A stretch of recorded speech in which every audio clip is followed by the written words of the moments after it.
Glossario Bitcoin.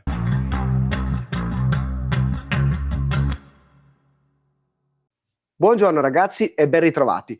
Oggi sono in compagnia di Mauro Pili per portarvi un nuovo format. Poi vi spiegherò bene perché Mauro Pili è qui con me, ma vi faccio una breve introduzione. Questo appunto è un video introduttivo di questo nuovo format che uscirà ogni venerdì e ho deciso di portarvi tutti i termini che sono magari difficili da comprendere, ma che sono anche necessari per, diciamo, cercare di approfondire un pochettino di più il mondo Bitcoin. Sono magari definizioni che possono essere utili per comprendere determinate azioni, determinate cose che accadono o determinate semplicemente determinati movimenti che succedono nel mondo Bitcoin.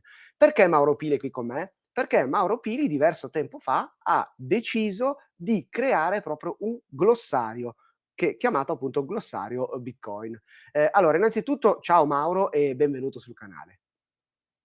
Ciao Plac, grazie per l'invito, graditissimo e insomma sono molto contento di partecipare a questa iniziativa e complimenti per tutto quello che stai facendo per Bitcoin. Grazie.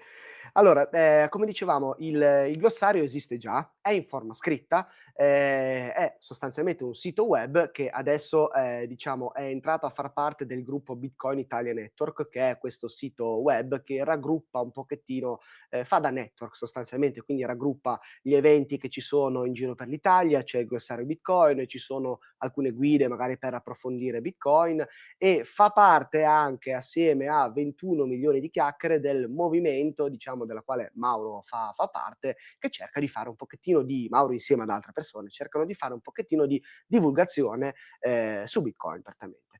Dicevamo, il glossario esiste già in forma scritta, ma sappiamo che ci sono alcune persone che o non vogliono o non possono proprio leggere, perché magari non hanno tempo, perché magari preferiscono avere un formato audio che magari utilizzano mentre fanno sport. Ecco, e di qui quindi nasce l'idea di portarlo anche in formato video e audio, perché poi adesso il tempo di organizzarci e diciamo migliorare due cose tecniche, ma poi uscirà anche in formato podcast direttamente proprio sui canali di 21 milioni di chiacchiere, ma poi questo comunque in futuro vi daremo più dettagli. Allora, innanzitutto a me in questo video, diciamo, di presentazione mi piaceva fare una domanda a Mauro. Come ti è venuto in mente di creare questo glossario Bitcoin? Sì, allora il glossario Bitcoin nasce diciamo dai tempi del Covid, più precisamente ai tempi dei Covid c'è stata un'applicazione che si chiamava Clubhouse che aveva avuto un notevole successo, forse qualcuno non se lo ricorderà, però all'epoca era molto conosciuta e aveva avuto, diciamo, questo impatto proprio perché consentiva in un momento di isolamento di creare delle community. E all'interno delle community Bitcoin italiane si erano creati diversi gruppi, diversi canali, tra cui uno di questi era Bitcoin in the Club, che proprio il cui nome si rifà proprio all'idea di Clubhouse.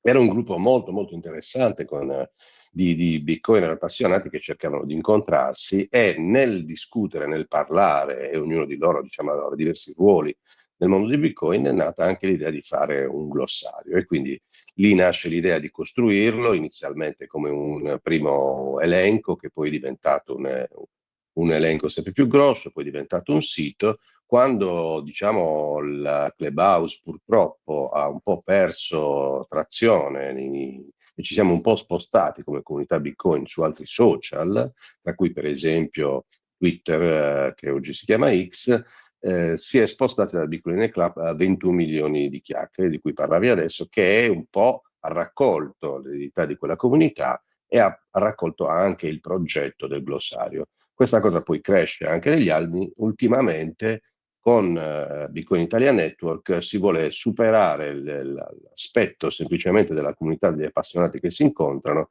per cercare di dare visibilità a chiunque in Italia sta facendo promozione, consente magari di fare i pagamenti con Bitcoin, vuole avere informazioni e quindi il posto più naturale per poter ospitarlo è stato appunto quello di Bitcoin Italia Network che potrete consultare con un glossario che tra l'altro adesso sta andando verso il migliaio di termini, siamo a oltre 800 termini, quindi è abbastanza corposo come glossario.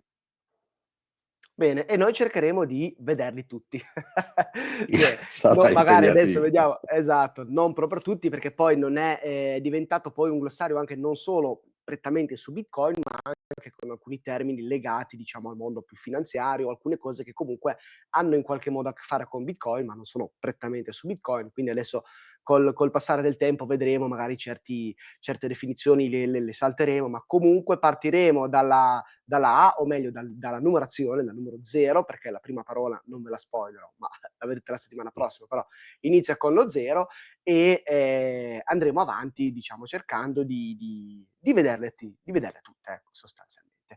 Allora, io direi di non dilungarci oltre in questo video presentazione e darei quindi appuntamento a tutti venerdì prossimo per la prima definizione che troveremo appunto in questa nuova rassegna. Mauro, innanzitutto, vabbè, grazie per prendere parte a questo nuovo format e allora ci vediamo venerdì prossimo. Benissimo, grazie a te di nuovo. Noi ci vediamo lunedì con la rassegna stampa, mercoledì con il video canonico e venerdì prossimo con la prima uscita del glossario Bitcoin. Ciao!